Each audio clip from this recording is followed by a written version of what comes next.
Hello friends, welcome back to our YouTube channel. आज हम आपके लिए वीडियो लाए हैं गोल्ड के ऊपर।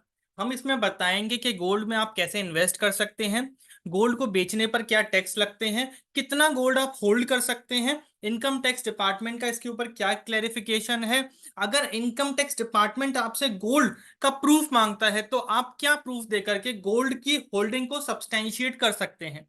ऐसी ही हमने वीडियो कैश के लिए भी बनाई थी कि कैश में क्या लिमिट्स हैं ट्रांजेक्शन्स में, लेन देन की, रखने की, सारी चीजों की। तो उसका भी लिंक हम वीडियो उस वीडियो का लिंक भी आई बटन डिस्क्रिप्शन में डाल देंगे, आप उस वीडियो को जरूर देखिए।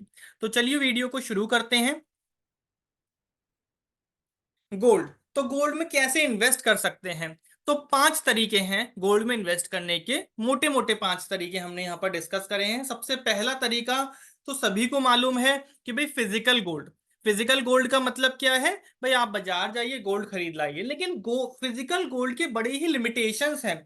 फिजिकल गोल्ड में स्टोरेज रिस्क है, आपके घर से गोल्ड चोरी हो सकता है। तो इसीलिए ऑप्शन आया डिजिटल गोल्ड का। तो डिजिटल गोल्ड क्या है? आजकल एप्स, फोन पे, किसी भी, पेटीएम, आप किसी भी ऐप पे जाकर के डिजिटल गोल्ड खरीद सकते हैं। और बहुत ही स्मॉल डिनोमिनेशन से 100 रुपए, 50 रुपए, 500 रुपए से इन्वेस्टमेंट आप गोल्ड में शुरू कर सकते हैं। गोल्ड में आप ईटीएफ भी कर सकते हैं। ईटीएफ का मतलब है एक्सचेंज ट्रेडेड फंड। तो जो exchange traded fund stock exchange पर ट्रेड हो रहे हैं, इसके लिए आपको डीमेट अकाउंट खुलवाना मैंडेटरी होगा। गोल्ड में आप म्यूचुअल फंड भी कर सकते हैं, एसआईपी के थ्रू भी गोल्ड में इन्वेस्टमेंट कर सकते हैं। गोल्ड के अपने अलग म्यूचुअल फंड है जिनकी अच्छी खासी रिटर्न है। वो म्यूचुअल फंड गोल्ड ईटीएफ्स में इन्वेस्ट करते हैं। और उसके बाद sovereign gold bond RBI periodically issue करता है, वो भी आप खरीद सकते हैं। सोवरीन गोल्ड बॉन्ड के ऊपर हमने एक सेपरेट वीडियो बनाई हुई है जिसमें हमने सोवरीन गोल्ड बॉन्ड को डिटेल में एक्सप्लेन किया है। उस वीडियो का लिंक हम आई बटन डिस्क्रिप्शन में डाल देंगे, आप वीडियो को जरूर देखिए। गोल्ड की क्या होल्डिंग्स, ट्रांजैक्शंस अलाउड हैं, गोल्ड में इन्वेस्टमेंट लोग करते क्यों हैं? तो गोल्ड में इन्वेस्टमेंट करने का सबसे पहला जो मोटा रीजन है वो है इन्वेस्टमेंट। आप रिटर्न कमाने के लिए, पैसा कमाने के लिए गोल्ड में इन्वेस्टमेंट करते हैं। दूसरी, इंडिया का कल्चर ऐसा है कि लोगों को सोने के गहने पहनना बहुत पसंद है। तो उस लिए भी गोल्ड में लोग गोल्ड खरीदते हैं, गोल्ड में इन्वेस्टमेंट करते हैं। गोल्ड लेन देन में, शादियों में, बर्थडे में गिफ्ट देने में काम आता है, मैरिजेस में। तो गोल्ड में इस तरह से भी इन्वेस्टमेंट या ट्रांजेक्शन्स किए जाते हैं। क्या लिमिट है गोल्ड पे? कितनी ज्वेलरी, कितना ऑर्नामेंट रख सकता है?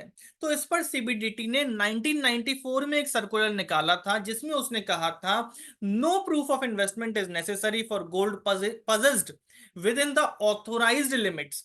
तो ऑथोराइज्ड लिमिट्स में अगर आप गोल्ड पजेस करते हैं तो उसके लिए आपको कोई प्रूफ देने की जरूरत नहीं है। तो वो ऑथोराइज्ड लिमिट्स क्या है? मैरिड वुमेन के लिए 500 ग्राम, अनमैरिड वुमेन के लिए 250 ग्राम और मेन के लिए 100 ग्राम गोल्ड की लिमिट है। गोल्ड अगर आप बाजार से खरीदने जाएंगे तो जीएसटी कितना लगेगा, बेचने जाएंगे तो जीएसटी कितना लगेगा? तो GST on the purchase of gold, GST is levied at the rate of 3% on the purchase of gold. अगर आप सिंपली गोल्ड खरीदते हैं तो 3% जीएसटी है, और मेकिंग चार्जेस जो गोल्ड पर लगेंगे उस पर 5% जीएसटी है।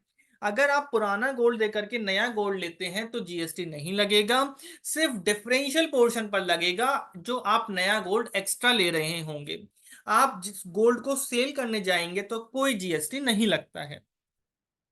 इनकम टैक्स क्या है गोल्ड के ऊपर? अगर आप गोल्ड को सेल करते हैं, जीएसटी तो नहीं है पर इनकम टैक्स लगेगा। तो क्या इनकम टैक्स है? Short term capital gain, long term capital gain. अगर आपने गोल्ड को 3 साल से ज्यादा होल्ड किया है तो लॉन्ग टर्म कैपिटल गेन, अगर आपने गोल्ड को 3 साल से कम होल्ड किया है तो short term capital gain. Short term capital gain, long term capital gain को टैक्स से बचाने के लिए हमने एक सेपरेट वीडियो बनाई है जिसमें हमने 4 तरीके बताए हैं कैसे आप लॉन्ग टर्म कैपिटल एसेट्स या शॉर्ट टर्म कैपिटल एसेट्स को सेल करके टैक्स बचा सकते हैं। उस वीडियो का लिंक हम आई बटन डिस्क्रिप्शन में डाल देंगे, उस वीडियो को आप जरूर देखिए। How much gold is allowed from Dubai to India? आप दुबई से कितना गोल्ड ला सकते हैं इंडिया में? क्योंकि दुबई में गोल्ड सस्ता माना जाता है, गोल्ड प्योर माना जाता है, तो बहुत लोग जो दुबई जाते हैं वो गोल्ड इंडिया लेकर के आ सकते हैं। तो क्या लिमिट्स हैं? Indian travelers can bring up to 1 kg of gold in baggage from Dubai. अगर वो वहां पर 6 महीने से ज्यादा स्टे करके आए हैं तो मेल पैसेंजर को 20 ग्राम गोल्ड, जिसकी मैक्सिमम वैल्यू 50,000 है, बिना ड्यूटी पे करे लाना अलाउड है।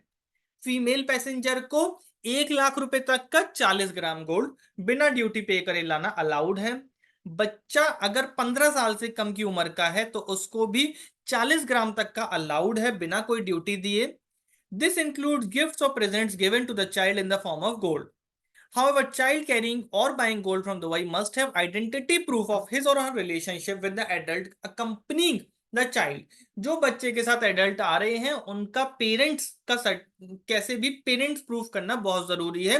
कोई वैसे ही गलत तरीके से गोल्ड को इंडिया में लाने के लिए ऐसा तो नहीं कि बच्चा अलग है और लोग अलग हैं और उसको अपना बच्चा बना करके ला रहे हैं, तो उसमें अलाउ नहीं होगा।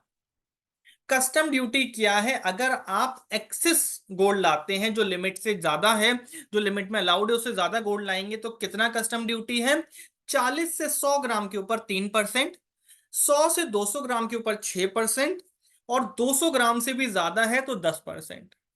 तो ये एक हमारी छोटी सी वीडियो थी गोल्ड की लिमिट्स के ऊपर, कितना गोल्ड आप रख सकते हैं, कितने गोल्ड को रखने पर कोई आपको डॉक्यूमेंट नहीं देना, कितना गोल्ड आप दुबई से ला सकते हैं, कितना गोल्ड आप खरीद सकते हैं, क्या गोल्ड खरीदने पर जीएसटी कितना है, और कैसे आप गोल्ड में इन्वेस्टमेंट कर सकते हैं। तो थैंक यू वेरी मच। आप हमारे चैनल @पर्सनल टैक्स को सब्सक्राइब कर सकते हैं इस तरह की वीडियोस के नोटिफिकेशन सबसे पहले पाने के लिए।